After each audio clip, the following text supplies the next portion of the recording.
होंगे तो भगवान कहाँ होगा। जब भक्त नहीं होंगे भगवान कहाँ होगा। तेरी समस्या का समाधान कहाँ होगा। तेरी समस्या का समाधान कहाँ होगा। जब भक्त नहीं होंगे भगवान कहाँ होगा।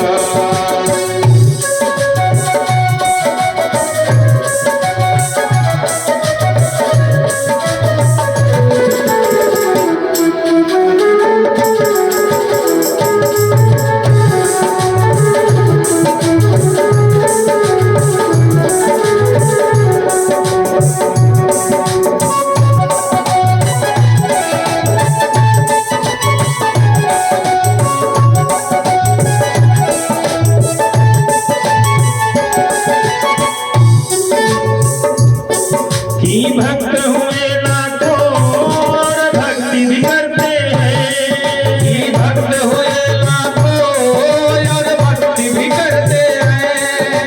भक्त हुए लाखों भक्ति भी करते हैं। भक्त हुए लाखों और भक्ति भी करते हैं। पर हनुमान जैसा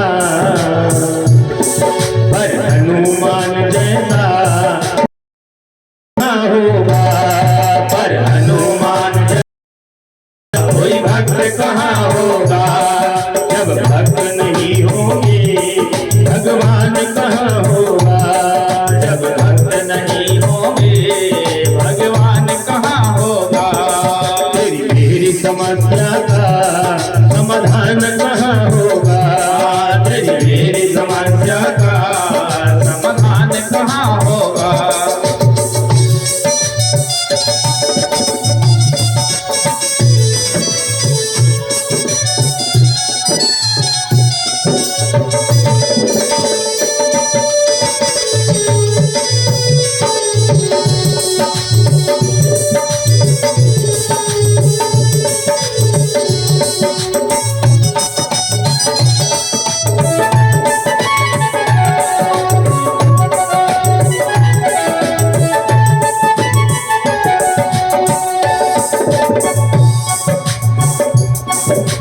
दानी हुए लाखों और दान भी करते हैं। दानी हुए लाखों और दान भी करते हैं।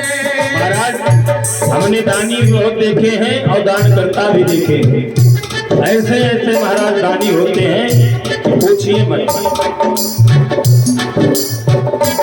किसी से 1 रुपये नहीं निकलता, लेकिन वो कैसे दानी है जो कुंवारी कन्याओं का विवाह करा देते हैं। और सबसे बड़ा दान कौन सा है इस कलयुग में महाराज।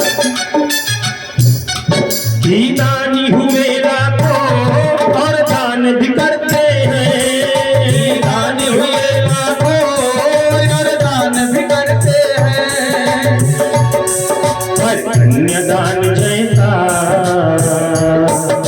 कन्यादान जैसा कोई दान कहाँ होगा। हर कन्यादान जैसा कोई दान कहाँ होगा। भक्त नहीं होंगे भगवान कहाँ होगा। तेरी समस्या का समाधान कहाँ होगा।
सत्यवादी हुए लाखों और सत्य भी करते हैं। महाराज सत्यवादी तो बहुत होते हैं, बहुत देखे हैं, लेकिन राजा हरिश्चंद्र जैसा कोई सत्यवादी नहीं हुआ।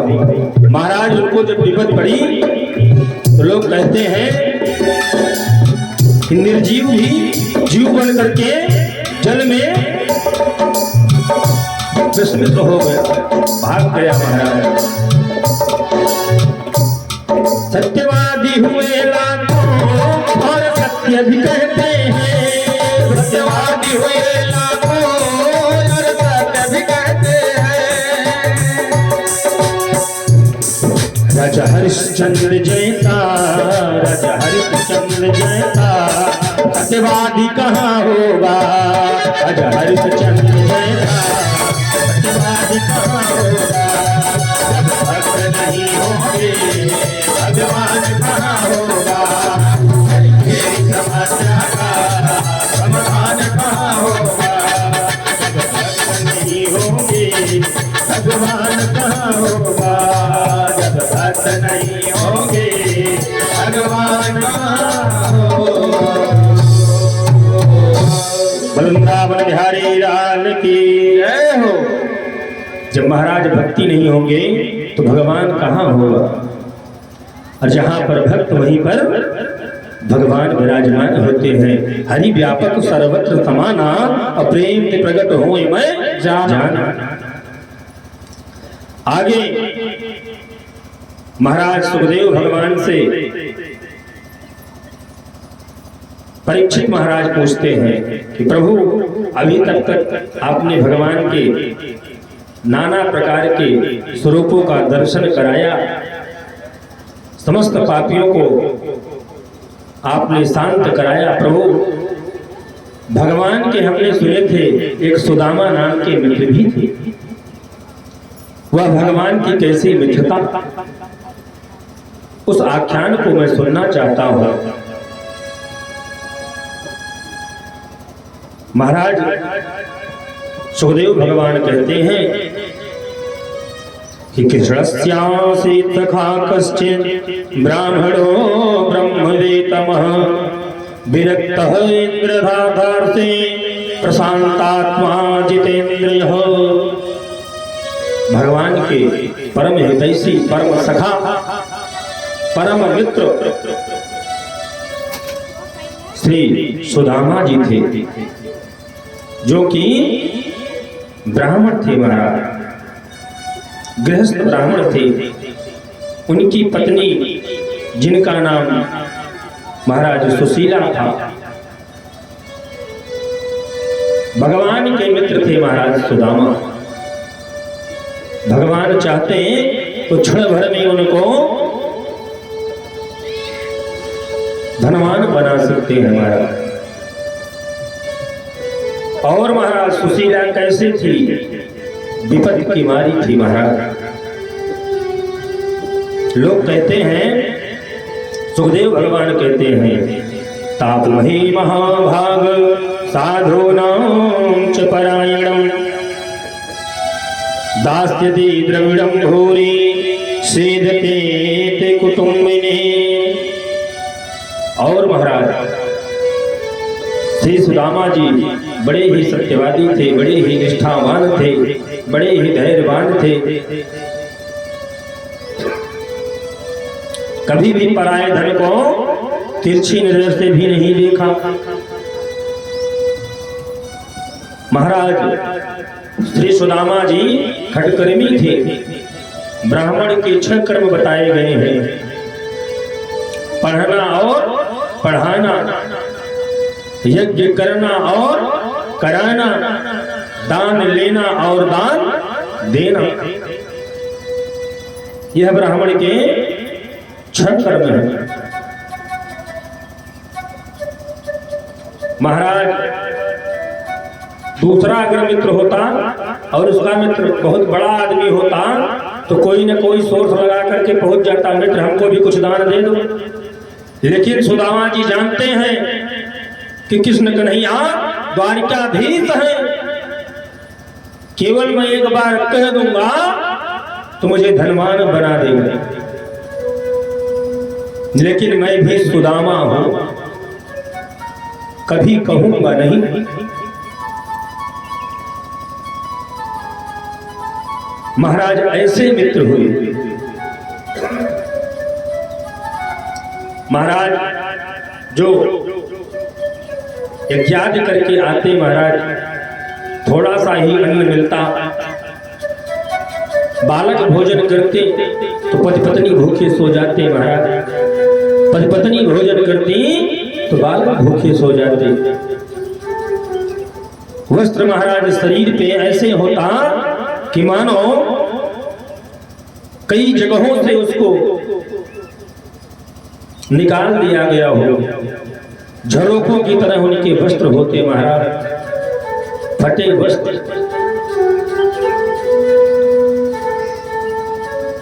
इतनी गरीबता के बाद भी आज श्री सुदामा जी कन्हैया के पास मांगने नहीं जाते। पहले सुशीला ने कन्हैया के विषय में श्री सुदामा जी के मुखारबिंद से बहुत कुछ सुना था कि द्वारिकाधीश है, हीरे मोती उनके सिंहासन में जड़े हुए हैं, बहुत ही दयालु है, बहुत ही कृपालु है। एक दिन सायंकाल श्री सुदामा जी जब आए, सुशीला ने कहा, सुनते हो जी, सुनते हो जी, कहिए।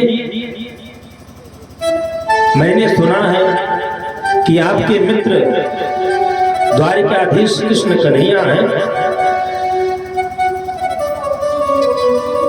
क्यों ना आप उनके पास जाएं और कुछ उनसे निवेदन करें, हमारी भी दरिद्रता दूर हो। सुदामा जी बिगड़ गए। देवी जी है, अनुचित वाणी मत बोलो, वह मेरा मित्र है, मैं आज से नहीं बालपन से उसको जानता हूं और मैं उससे मांगने कभी नहीं जाऊंगा। बड़े बड़े कथावाचक लोग श्री सुदामा जी को मंच के माध्यम से दरिद्र का भी शब्द प्रयोग किए, लेकिन दरिद्र शब्द नहीं है, भिक्षुक है महाराज।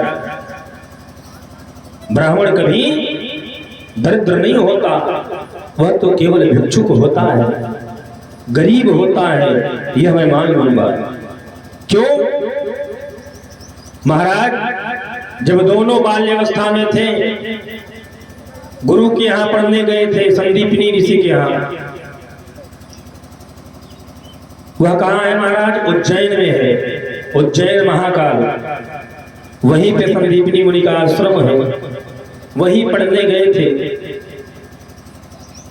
एक राक्षस ऋषि था, वह श्रापित चना ला करके यज्ञशाला में छोड़ गया। वही चना लेकर के वहां जो गुरु माता थी ली थी, और वही चना कन्हैया और श्री सुदामा जी को मिला था कि आप लोग संविधा के लिए जब जंगल जाएंगे, भूख लगेगी, इसको पान करना और जल पी करके संविधा लाना। संविधा अर्थात लकड़ी।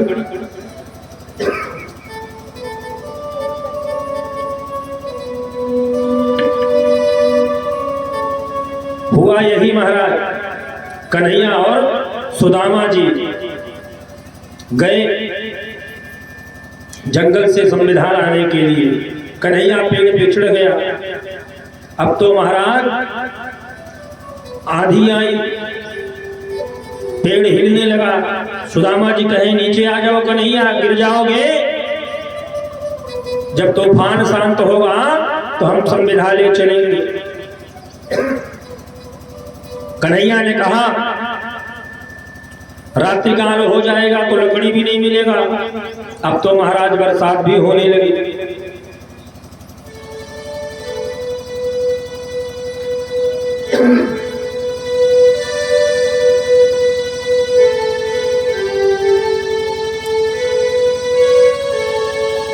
जब हवा चली, श्री सुदामा जी को भूख लगा। सारे चना को श्री सुदामा जी पाली। जब कन्हैया पूछते हैं, अरे सुदामा जी क्या खा रहे हो?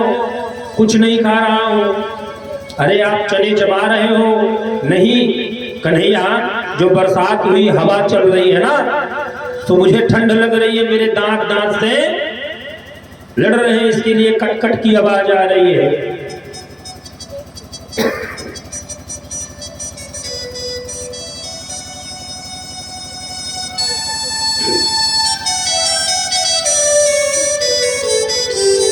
कन्हैया चुप हो गए।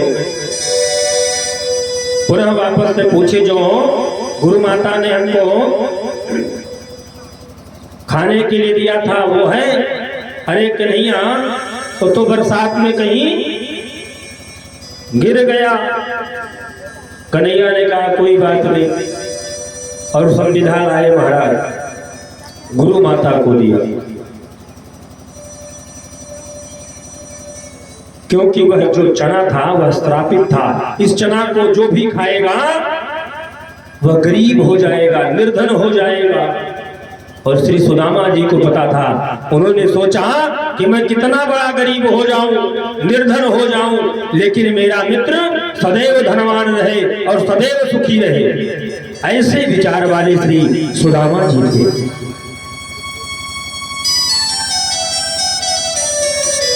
सुशीला कहने लगी कि स्वामी, हमारे आपके यहाँ तो प्रत्येक दिन एकादशी होती है, क्यों ना आप कन्हैया के पास जाओ, कुछ मत कहना तो।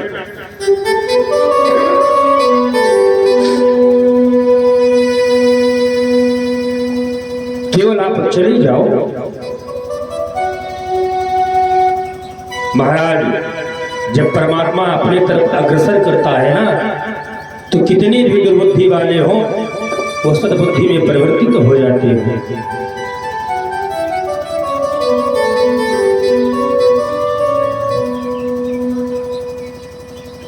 और आज श्री सुदामा जी को कुछ अच्छा लगा। सुशीला ने कहा, जाकर के केवल आप हाल समाचार पूछकर आना। सुदामा जी मन में विचार करने लगे। सुखदेव भगवान कहते हैं, कयमहि परमो लाभ उत्तम श्लोक दर्शनम जन्म जन्म मुनि जतन। जो सदैव सबके कल्याण हेतु कामना करता है, भगवान उसकी सदैव रक्षा करते हैं, कल्याण करते हैं, उसके दुखड़े दूर करते हैं। महाराज, प्रातः कालीन हुआ। श्री सुदामा जी द्वारिकापुरी जाने के लिए तैयार हो गए। मैंने पूर्व में कथा में बताया कि 4 जगह जाना चाहिए, तो खाली हाथ नहीं जाना चाहिए, और बगैर निमंत्रण के भी जाया जा सकता है। एक, पहला गुरु के यहाँ, दूसरा यदि दुश्मन के यहाँ भगवान की यज्ञ और कथा होती हो तो 10 मिनट ही जाओ, जरूर जाना चाहिए, बगैर निमंत्रण, बगैर बुलाए। और महाराज, माता पिता के घर, कितने भी आप माता पिता से रुष्ट हो गए हो, महाराज ये 33 करोड़ देवी देवता को मनाने से देवता भी नहीं बनेंगे। अगर माता पिता खुश हैं तो आप जो भी जीवन में हासिल करना चाहते हो सो हासिल कर लोगे। इस मृतलोक के प्रत्यक्ष प्रमाण है माता पिता, यही देवी देवता है महाराज। यदि इनके चरणों के, इनके कर कमलों के माध्यम से आपको आशीर्वाद मिल गया तो महाराज आपको कोई पीछे नहीं कर सकता, आप पीछे नहीं रह सकते। लेकिन आजकल लोग माता पिता के चरणों को छूते हुए शर्माते हैं, देखते हैं पड़ोसी कहीं देख ना ले, लोग तो माँ बाप का पैर भी छूने लगे। महाराज, इस संसार के प्रथम गुरु कह लो सो महाराज वही माता पिता है, वही माता पिता हमें आपको अंगुली पकड़कर चलना सिखाता है। महाराज से सुदामा जी विचार बनाए कि अब तो मैं अपने मित्र कन्हैया से मिलूंगा, और चौथा महाराज मित्र के यहाँ अगर जाएं तो कुछ ना कुछ लेकर जाए। सुदामा जी को बात याद आ गई। सुशीला से कहा, सुशीला मैं अपने मित्र के यहाँ जा रहा हूं, उपहार में उसे कुछ तो ले जाओ, कुछ तो दो। सुशीला मन में विचार करने लगी। उसके पास तो महाराज भिक्षाटन के अन्न थे, चाहती तो वही दे देती, लेकिन कहना भी न पड़े और काम हो भी जाए। 4 घरों से भिक्षाटन तंदुल लाया महाराज और सुदामा जी की पोटली बना करके दे दिया। सुदामा जी मन में विचार कर रहे हैं, कैसे मिलूंगा कन्हैया से, कैसे वार्तालाप करूं। इतने दिन तो मैं भूल गया, लेकिन फिर भी वो मेरा मित्र है, जरूर मुझसे मिलेगा। अब तो राजा महाराजा हो गया है, कहीं मुझे द्वारपाल जाने देंगे कि नहीं जाने देंगे, दरवाजे से ही ना भगा दे। कहां वो राजा और कहां मैं रंग, फटे वस्त्र को धारण किया हो, मुझे देखकर कहीं कन्हैया मुझे पहचानने से इनकार न कर दे। मन में नाना प्रकार की बातों को श्री सुदामा जी सोच रहे हैं, और सोचते सोचते महाराज रास्ते में जा रहे हैं। नदी के समीप पहुंचे तो महाराज रात्रि हो गई। जो नौका का त्योहार था वो उस तरफ रुक गया। अब तो महाराज सुदामा जी को रात नदी के इसी तरफ रात काटनी हो।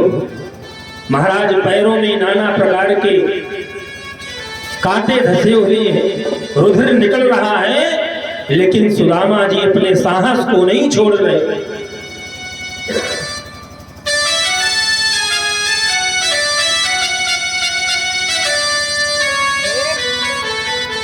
भगवान भी कहते हैं जो ऐसा विचार बनाता है मैं उसको सहज में ही मिल जाता हूँ। और रात्रि काल में द्वारिका से अंतर ध्यान होकर के नौका ले आकर के श्री सुदामा जी को नौका में बैठा करके सीधा नदी के उस पार करके नौका वहीं छोड़ करके पुनः सुदामा जी श्री कन्हैया जी द्वारिकापुरी को चले जाते हैं।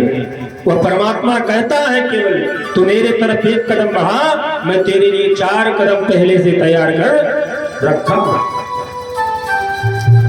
श्री सुदामा जी प्रातःकालीन जब उठते हैं तो देखते हैं मैं तो नदी के उस पार था, कैसे इस पार आ गया। अब उनको कुछ आश्वासन अच्छा लगने लगा कि अब तो कन्हैया का दर्शन मुझे अवश्य होगा। नृत्य किया किए, स्नान ध्यान किए, पूजा पाठ करके पुनः कन्हैया के पास जाने के लिए मार्ग पे चलने लगे। धीरे धीरे श्री सुदामा जी द्वारिकापुरी पहुंचे।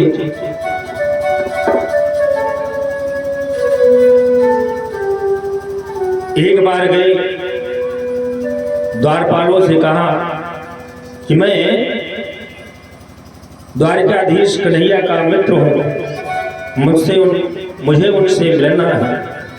द्वारपालों ने कहा अच्छा, हमने कभी ऐसे नाम नहीं सुने, भगवान के मित्र ऐसे होंगे, वो आपके मित्र हैं? नहीं नहीं, आप अनुचित वाणी ना बोलिए। महाराज एक बार द्वारपालों ने कन्हैया श्री सुदामा जी को बगल कर दिया। महाराज दोबारा श्री सुदामा जी गए, कहें जो द्वारिकाधीश कृष्ण कन्हैया हैं वह मेरे सहपाठी थे, मेरे साथ विद्यालय में उन्होंने अध्ययन किया है, वह मेरे परम मित्र हैं, केवल आप नाम बता देना। कन्हैया दौड़ा चला आए। अब तो महाराज सिपाहियों को थोड़ा सा डर लगा, कहीं अगर द्वारिकाधीश को पता चल गया सो महाराज हमारी खैर नहीं हो। और जाकर के द्वारपाल कन्हैया से बताते हैं। किसी साधक ने बड़ा सुंदर भाव दिया, किसी से पगान जगातन पे प्रभु जान को आए बस्यो की गामा।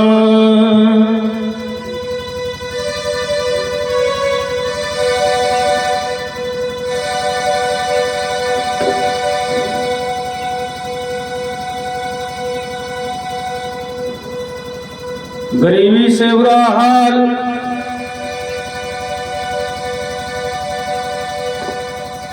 सुदामा जी अपनी पत्नी के बार बार कहने पर भगवान श्री कृष्ण के द्वार पर मिलने जाते हैं। देखो देखो ये गरीबी, ये गरीबी का हाल, कृष्ण के दर पे विश्वास लेके आया हूँ। मेरे बचपन का यार है मेरा श्याम, यही सोच कर मैं आस लेके आया हूँ।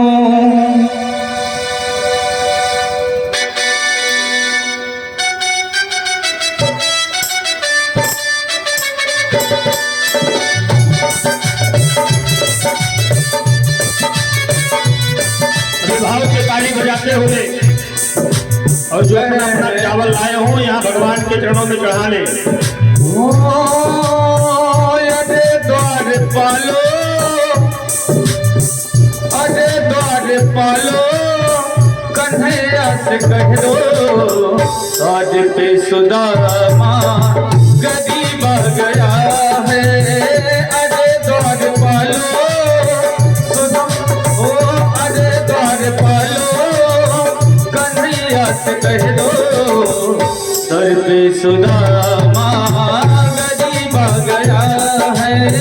भटकते भटकते न जाने कहाँ से तुम्हारे महल के करीब आ गया है, तुम्हारे महल के करीब आ गया है।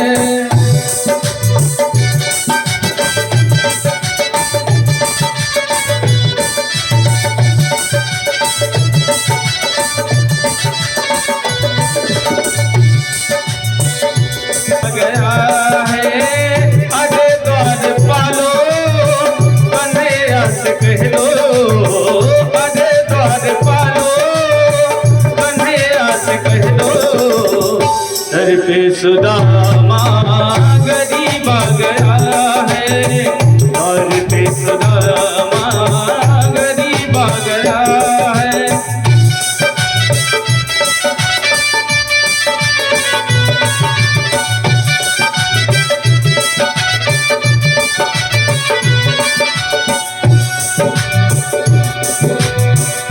सुनते ही दौड़े चले जाए मोहन, लगाया गले से सुदामा को मोहन, लगाया गले से सुदामा को मोहन।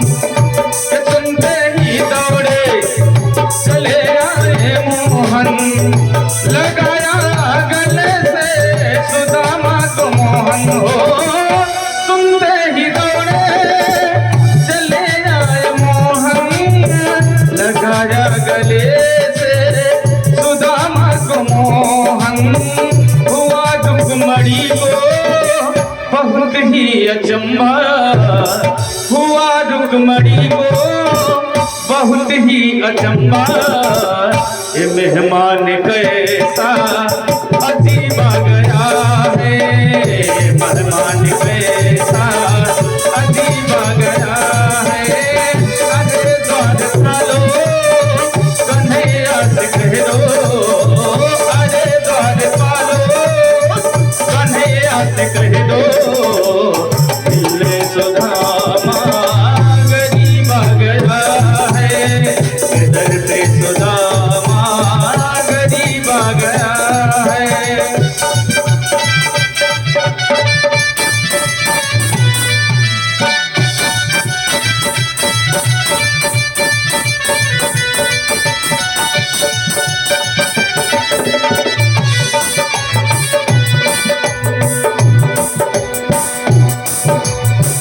बराबर में अपने सुदामा को बिठाए, चरण आंसुओं से श्याम ने धुलाए, चरण आंसुओं से श्याम ने धुलाए।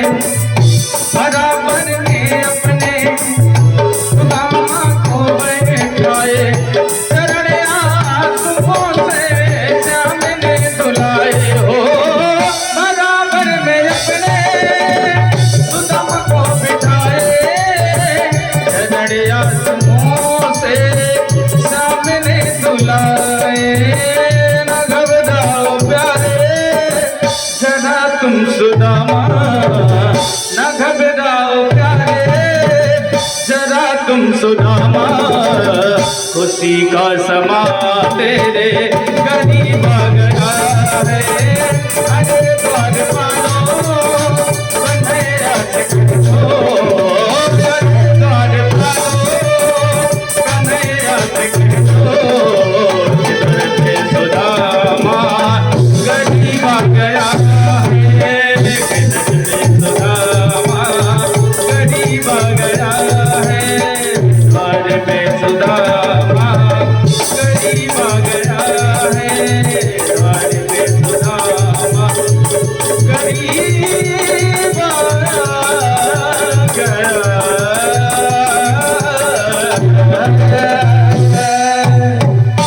बोले कृष्ण कन्हैया लाल की हो।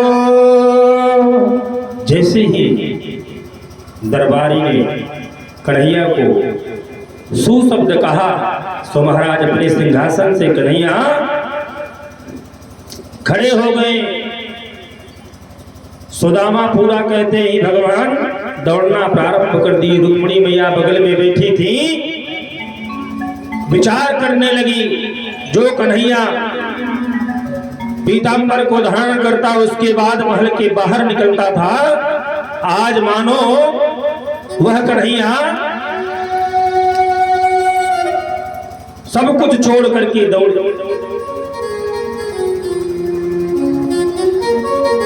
पटुका नीचे गिर गई। महाराज सारे सुरबुर कन्हैया खो दिए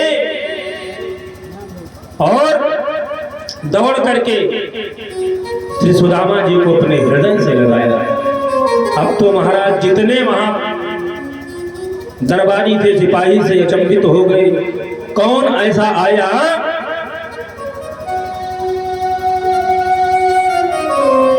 जो कन्हैया को इतना प्रिय है।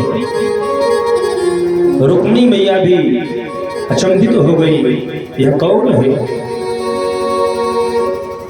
श्री सुदामा जी को कन्हैया ले जाकर के अपने राज सिंहासन के बैठाते। रुक्मिणी मैया को आदेश देते हैं कि जल लाओ, ब्राह्मण देवता के पग हमें पखारनी है। महाराज रुक्मिणी मैया जल लाने में विलंब की। अपने नेत्र के जल से कन्हैया ने श्री सुदामा जी के चरणों को धोए। भक्त के बस में होता है भगवान। रुक्मिणी जी जब जल लेकर आकर के देखती हैं तो महाराज वहां तो नेत्र से नेत्र मिली हुई है और नेत्र रूपी जल से कन्हैया श्री सुदामा जी के चरणों को धो रहे हैं। यह दृश्य देख करके आज मैया रुक्मिणी को भी चिंता हो गई, कहीं मुझसे भी तो अतिशय प्रिय नहीं है। कन्हैया जहां जहां श्री सुदामा जी के चरणों को स्पर्श करते महाराज, जो उनके पैरों में कांटे इत्यादि धसे हुए थे सब ठीक होता चला जाता। जल जलपान इत्यादि करवाए, हाल समाचार हुआ। अब तो महाराज कन्हैया पूछना प्रारंभ किए, हमारी भाभी जी कैसी है?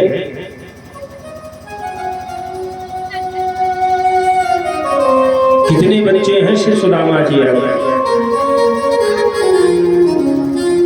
महाराज सुदामा जी कहने लगे, पहले आप बताओ। कन्हैया ने बताया कि मित्र, हमारे पास तो 16,108 पटरानियां हैं। अब तो सुदामा जी मुस्कुराने लगे, बारे कन्हैया तू छलिया पहले भी था, आज भी तू छलिया ही है।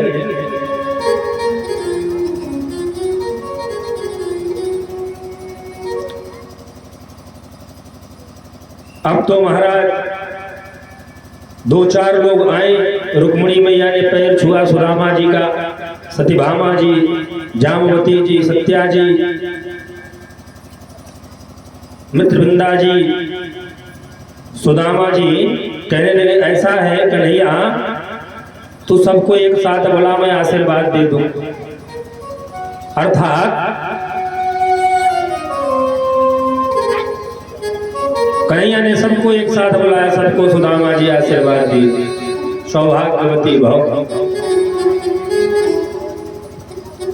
अब तो महाराज सुदामा जी ने बताया कि मेरे पास तो एक ही पत्नी है, बच्चे हैं। सुदामा जी से कन्हैया पूछ रहे हैं, मानो जानना चाहते हैं। कहते हैं जब हम दोनों छोटे थे गुरु माता ने हमको कुछ दिया था, भाभी जी ने भी मुझे कुछ दिया है कि नहीं? कुछ लाए हो? अब तो महाराज सुदामा जी की जो नाड़ी थी वो धीरे धीरे सूखने लगी। कहा महाराज राशि बर्तन, चांदी के गिलास, सोने के प्लेट, और यहाँ मैं अपनी पोटरी दिखा दूंगा सो क्या होगा मेरे मित्र का? विचार करने लगे अपने मन में नाना प्रकार के महाराज।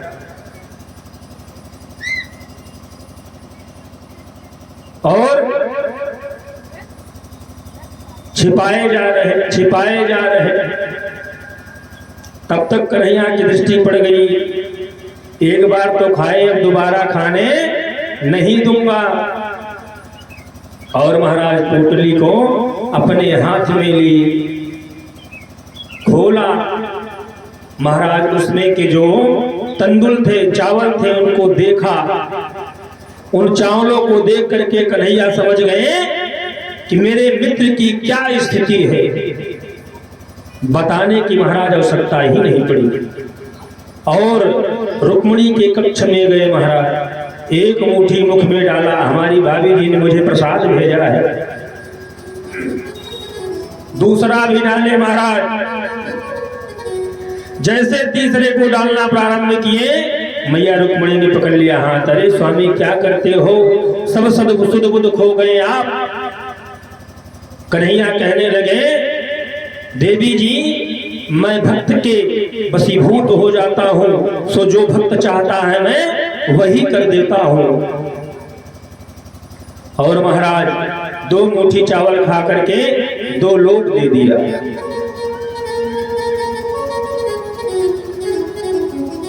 कुछ समय तक श्री सुदामा जी थे। उसके बाद श्री सुदामा जी कहे, मित्र अपने घर को चलना चाहता हूं। सुदामा जी निकलने लगे। उपहार में कन्हैया ने कुछ भी नहीं दिया। जब बाहर निकले मन में विचार कर रहे, देखो कन्हैया बहुत चालाक है, कुछ दिया नहीं। अच्छी बात है, नहीं दिया मेरा भी सम्मान रह गया और कन्हैया का भी सम्मान रह गया। महाराज सुंदर वस्त्र धारण कराया, पटुका इत्यादि दी, सिपाहियों को आदेश दिया इनको भली भांति नदी के उस पार छोड़ आओ। अब तो महाराज इधर रातों रात जहां श्री सुदामा जी की पर्ण कुटिया थी वहां तो महाराज शीश महल बन के तैयार है, नौकर चाकर सभी लगे हुए हैं। अब सुदामा जी मन में विचार कर रहे हैं, मित्र के पास तो गया लेकिन मित्र कुछ दिया नहीं।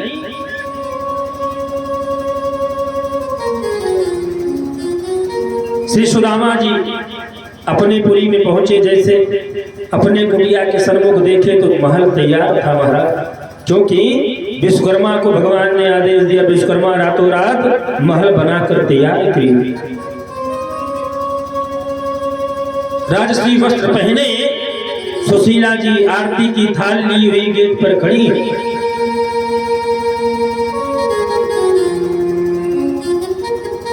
महाराज द्वारपालों से श्री सुदामा जी पूछते हैं, किन राजा ने हमारी यहाँ पर पड़ी कुटिया थी उस कुटिया को हटा करके आधिपत्य जमा लिया, यहाँ महल बनवा लिया। महाराज जो सिपाही थे बोलते नहीं, सुशीला जी आती हैं आरती की थाल लेकर, और जब सुशीला को देखते हैं श्री सुदामा जी उनको पहचान नहीं पाते। महाराज कहाँ मैली कुचैली फटे वस्त्र को साड़ी को धारण करती थी, कहाँ आज राजसी रेशम की साड़ी को धारण किया। महाराज कहती है मैं आपकी धर्म पत्नी सुशीला हूं। सुदामा जी को तो एक बार विश्वास नहीं होता, क्योंकि जो इनकी स्थिति भगवान के पास जा रहे थे जो स्थिति थी आज लौटे हैं महाराज, कैसी स्थिति हो गई। तो भगवान के चरणों में यदि आपकी प्रीति अनुराग बन गया तो महाराज सारे कष्ट आपके स्वतः ही दूर हो जाएंगे। और पुनः सुशीला कहती है, स्वामी जहां आप गए थे ना, यह सब महती उनकी कृपा है, उनकी कृपा से यह सब धन वैभव हमें प्राप्त हुआ। वो तो दाता है, केवल उनसे प्रीति करो, अनुराग लगाओ, उनके चरणों में भाव को बढ़ाओ। रामचरितमानस में गोस्वामी तुलसीदास जी ने लिखा क्या कि निर्मल मन जन जो मोहि भावा, अमोह कपट छल छिद्रन भावा। निर्मल मन जन जो मोहि भावा, मोह कपट छल छिद्रन भावा। निर्मल मन जन जो मोहि भावा, मोह कपट छल छिद्रन भावा। निर्मल मन जन जो मोहि भावा, मोह कपट छल छिद्रन भावा। भगवान कहते हैं मुझे 56 प्रकार मेवा निष्ठान इत्यादि स्वीकार नहीं है, यदि आपने भाव से एक पुष्प भी चढ़ा दिया तो सहज स्वीकार है। और श्री सुदामा जी सुखमय जीवन यापन करने लगे। यह महाराज गोधाम जगत जननी परम्बा के दास थे, श्री राधा जी के दास थे। राधा जी कुपित हुई, इनको श्राप दे दिया, जाओ तुम मृत्युलोक में भिक्षुक हो जाओ। उनके निवेदन के बाद कहा कि भगवान ही तुम्हारा उद्धार करेंगे, तुम तनिक चिंता मत करना, तुम्हारी सारी दुख पीड़ा कष्ट को हरेंगे। द्वापर में वही श्री राधा जी के ये द्वारपाल थे, श्री सुदामा। आगे सुखदेव भगवान परीक्षित महाराज को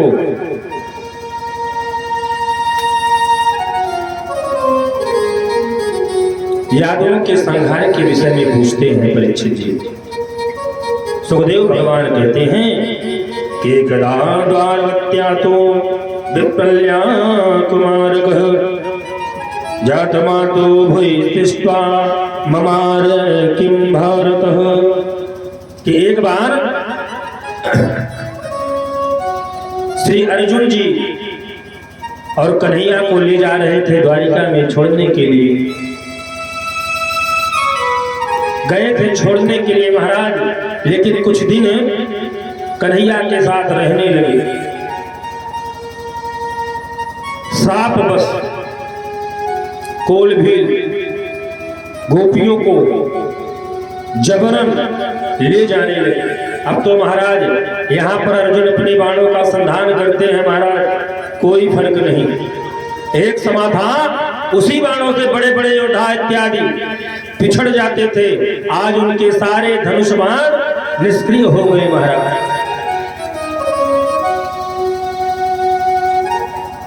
और कन्हैया को लेकर के वापस आ रहे थे, कोल भीलों के माध्यम से सारी गोपियों को छीन ली। एक कोल भील कन्हैया ने कहा कि तुम चले जाओ अर्जुन, मुझे वापस लौटकर मत देखना। और एक वृक्ष पर सिर को धारण करके अधर के पास मुरली को लगाया। सुंदर मुरली से आवाज निकल रही थी। महाराज ऋषि के श्राप से उस कोल भील के बाणों से कन्हैया को आघात हुआ। योग माया के दाहिने अंगूठे से योगाग्नि को उत्पन्न कर कन्हैया गोधाम को गए। बोलो कृष्ण कन्हैया लाल की जय हो। अब इधर महाराज परीक्षित को संशय होने लगा। सुखदेव भगवान कहने लगे परीक्षित तुम चिंता मत करो, भगवान गए तो सुधाम में, लेकिन यह जो पुराण में तुमको सुना रहा हूं, इस पुराण में 18,000 श्लोक हैं। इन 18,000 श्लोक में भगवान अपने सशरीर व्याप्त है, केवल चिंतन मनन करो। अरे तो मिट्टी का शरीर है, आज नहीं तो कल मिट्टी में मिल जाएगा, और इस पे कोई गुमान मत करो।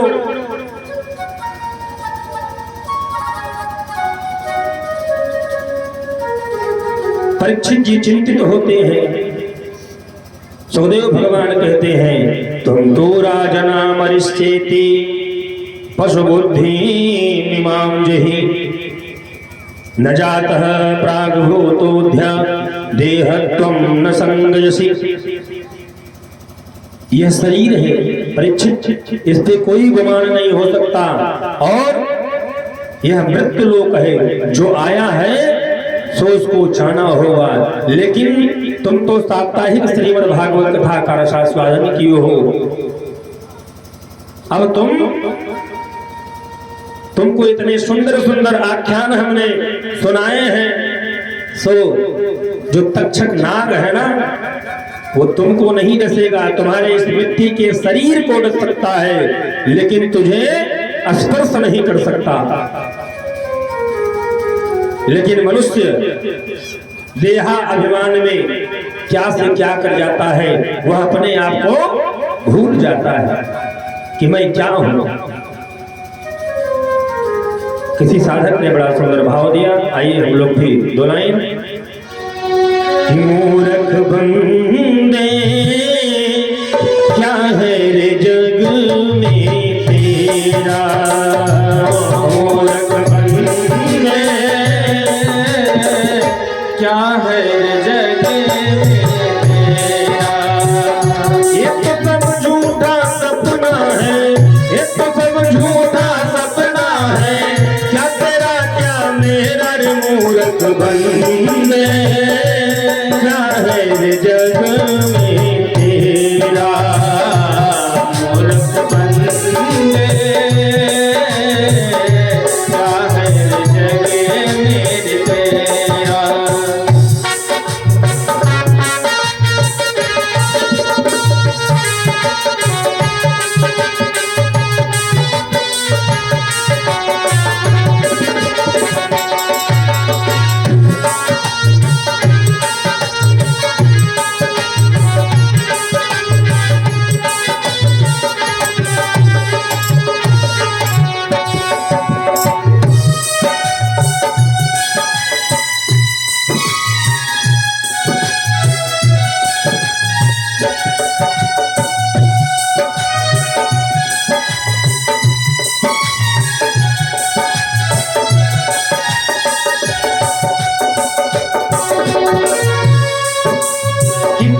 कितनी ही महल बना ले, वो कितनी माया जोड़ ले, कितने महल बना ले। तेरे मरने के बाद तुम तेरे घर वाले, तेरे मरने के बाद तेरे घर वाले, दो गज कपड़ा ओढ़ा कर तुझको, दो गज कपड़ा उठा कर तुझको छीन लेंगे डेरा रे, मूरख बंदे क्या है रे जग में तेरा, मूरख बंदे क्या है रे जग में तेरा।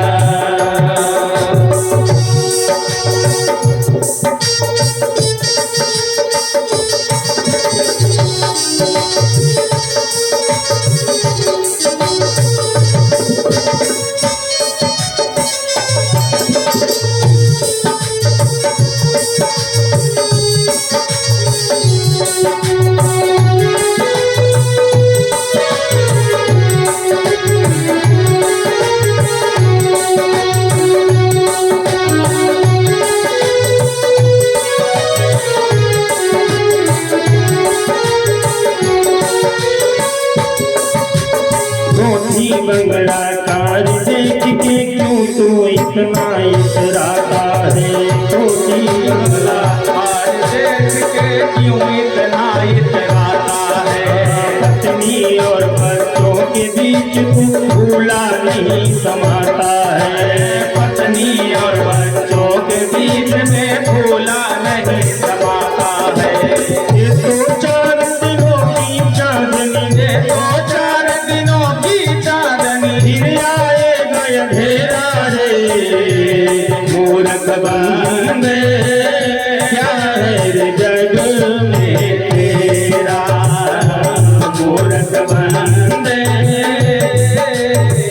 क्या है रे जग में तेरा।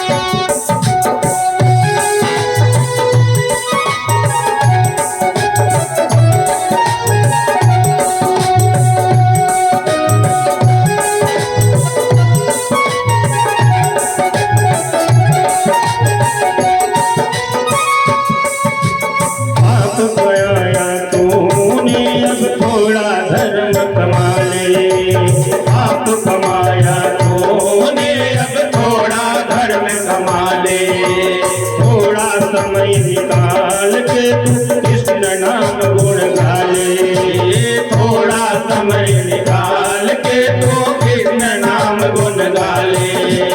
राम रते से मिट जाएगा, कृष्ण रते से मिट जाएगा, जन्म मरण का तेरा रे, मूरख बंदे क्या है रे जग में तेरा, मूरख बंदे क्या है रे जग में तेरा, मूरख बंदे क्या है रे जग में तेरा, मूरख बंदे क्या है रे जग में।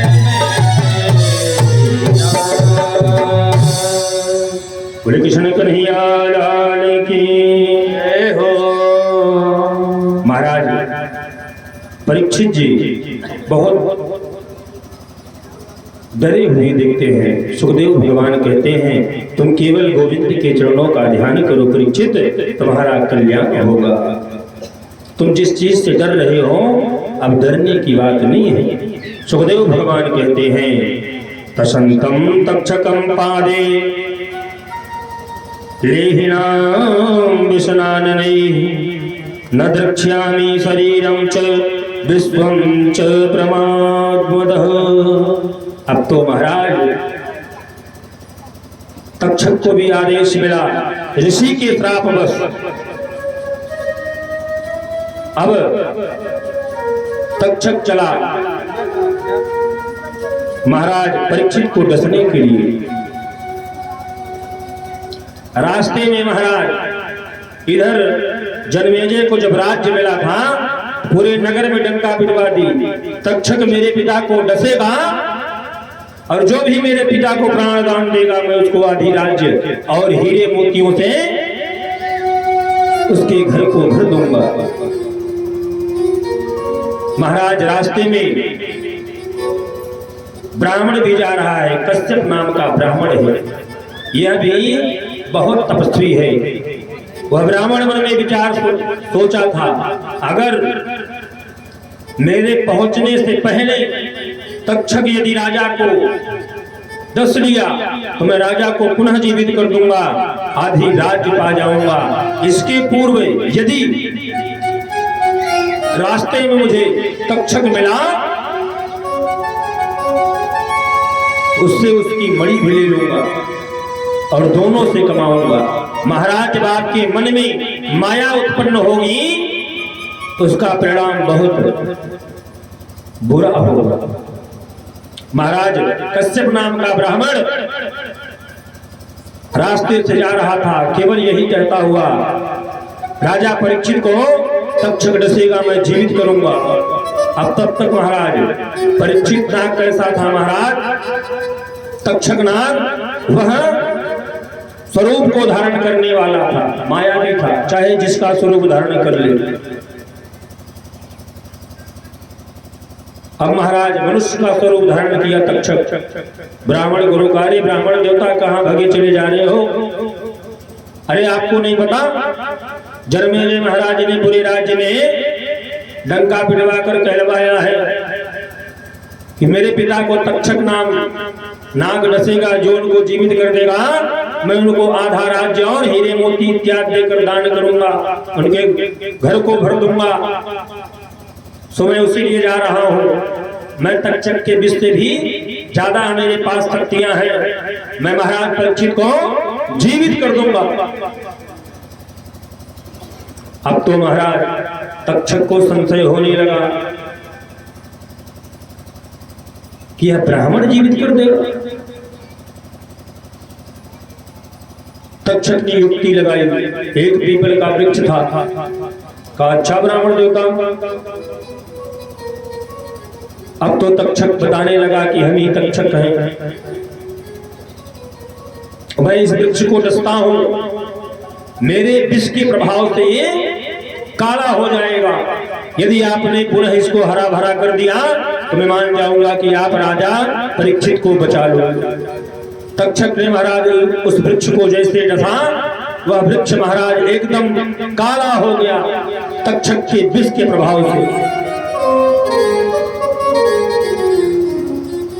ब्राह्मण ने अपने कमंडल से जल निकाला, मंत्र को अभिवंदित किया, जैसे ही जड़ में जल को छोड़ा पुनः वह पेड़ हरा भरा हो गया। अब तो महाराज तक्षक को संशय होने लगा, यह ब्राह्मण जीवित कर देगा राजा को। जो विधना के लेख में लिखा है महाराज, उसको कोई पलट नहीं सकता। अथक प्रयास आप कर लो महाराज, कोई नहीं पलट सकता। अब तो महाराज तक्षक ने कहा, ब्राह्मण देवता मैं आपको सुंदर मणि दूंगा,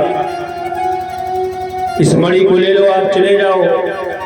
राजा का तो गहना हीरा मोती खत्म हो सकता है, जमीन पुनः राजा ले सकता है, लेकिन यह मणि कभी खत्म नहीं होगी। ले जाओ, इससे आपका पूरा जीवन यापन हो जाएगा। रोज आपको एक सेर सोना देगी। ब्राह्मण के मन में पाप समाया महाराज। तुरंत ब्राह्मण कहा ठीक है। मन में मैं ब्राह्मण विचार करने लगा, इसकी मणि और राजा की हीरा मोती और आधा राज्य दोनों मिल जाएगा।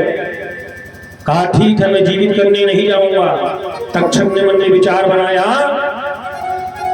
यह मनुष्य भी माया से रहित है, तुरंत अपने वेश को धारण किया, सर्वप्रथम उस ब्राह्मण को डस लिया।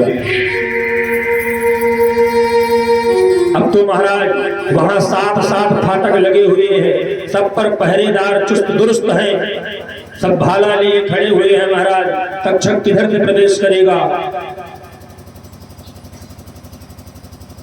महाराज तक्षक मायावी राजा के लिए रोज माला जाता था महाराज, सुंदर माला। तक्षक ने तुरंत मक्खी का स्वरूप बनाया, उस माले पर बैठ गया। माली को महाराज फाटक खुलता हुआ, 7वां फाटक खुला, माली जैसे माला वहां रख करके हटा, वैसे तक्षक अपने स्वरूप में आ गया। कहा, सावधान परीक्षित, शापानुसार आज मैं आपको डसने आया हूं। महाराज परीक्षित कहने लगे, हंसने लगे, मुझे आप नहीं डस सकते हो, क्योंकि हमने सुखदेव भगवान से श्रीमद् भागवत कथा का रसास्वादन किया। सो आप केवल मेरे इस मिट्टी के शरीर को डस सकते हो। और महाराज तक्षक ने परीक्षित को डस लिया। सूत जी महाराज कहते हैं, तक्षकः पहितो विप्रा क्रुद्धेन शोनुना हन्तुं कामो नृपः गच्छन् ददर्थपत्ति कश्यपम्।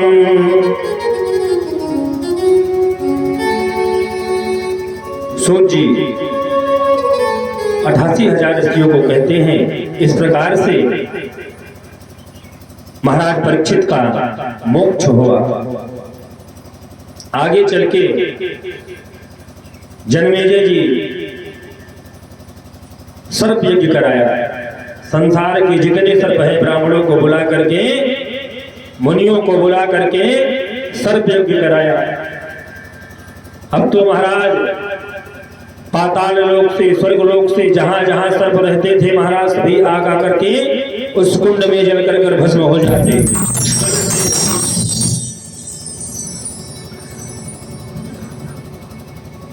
अब तो महाराज तक्षक डरने लगा। परम मित्र उनका इंद्र था, इंद्र के पास तक्षक भाग गया। कहने लगा, मित्र मेरे प्राणों की रक्षा करो, मेरे प्राणों की रक्षा करो। क्या हुआ?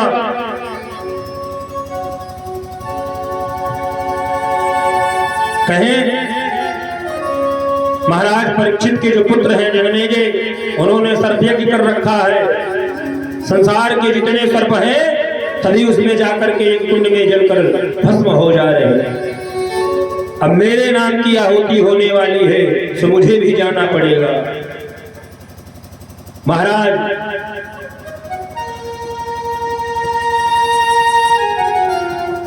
इस सर्प योनि के छोटे से सपोले को वही उनको भेजा जाता है यज्ञ को शांत करने के लिए, रोकने के लिए। वहां जाते हैं, जनमेजय जी देखते ही उनको दया आती है और छोड़ दिए। महाराज इसी से तक्षक का महाराज प्राणांत नहीं हुआ। और वही तक्षक महाराज 7 दिवस में समस्त जीवों को डसता है, और किसी के लिए 8वां दिवस बना नहीं। जिसके लिए 8वां दिन बना हो वह 8वें दिन जाएगा। इस मिट्टी के शरीर को तक्षक 7वें दिवस ही डसता है, रविवार से लेकर के शनिवार तक। और इसी रविवार से शनिवार में यह संसार एक दिन विलय हो जाएगा। इस प्रकार से साप्ताहिक श्रीमद् भागवत की कथा यहाँ पर विराम हुई। महाराज मेरी कोई क्षमता नहीं कि मैं 7 दिन से भगवान की कथा कह दूं। मेरी ही नहीं महाराज, बड़े बड़े वक्ताओं की बात करता हूं। यहां तक कि साक्षात वेद व्यास महाराज जी आ जाएं और कथा कहने लगे तो 7 दिवस में कथा पूरी नहीं हो सकती। इसीलिए इस यज्ञ का यज्ञात्मक इसको बनाया गया है। यज्ञशाला बनती है, वेदिकाएं बनती है, वहां 18,000 श्लोकों का पारायण होता है। उसी से यह साप्ताहिक श्रीमद् भागवत कथा का विराम होता है महाराज। और पारायण से यहाँ प्रवचन दिया जाता है व्यासपीठ के माध्यम से। यहाँ तो जो त्रुटियां होती हैं वह ब्राह्मण जप करते हैं, जब से जो त्रुटि होती है वह महाराज पूर्ण होती, हवन से परिपूर्ण होती है। इस प्रकार से साप्ताहिक श्रीमद् भागवत की कथा का आज विश्राम दिवस। महाराज एक संत की विदाई गीत, उसके बाद फिर ठाकुर जी की विजय शिक्षा आरती। कल यहाँ सुबह 8 बजे से हवन का कार्यक्रम रखा जाएगा। सभी आकर के 5 ही आहुति देकर अपने जीवन को धन्य कृतार्थ करें, क्योंकि महाराज यह साप्ताहिक यज्ञ है। पूर्वजों ने कहा है, बुजुर्गों ने कहा है, अन्न भला तो सब भला। यदि आप पहले दिन की कथा ना सुन पाए हो तो हवन करने से वह कथा का पुण्य आपको प्राप्त होगा। चौथे दिन से आप आए हो, पहले दिन की कथा ना सुन पाए हो तो 5 आहुति करने से वह कथा का लाभ आपको भी प्राप्त होगा। क्यों? क्योंकि गोकर्ण महाराज ने धुंधकारी का उद्धार किया। श्रावण के महीने में जो भक्त भगवान की कथा को सुन रहे थे, स्वयं साक्षात नारायण विमान लेकर आए थे और समस्त श्रोता वक्ता समेत सबको गोधाम साकेत को ले गए थे। तो भागवत की कथा महाराज सबको तारने वाली होती है।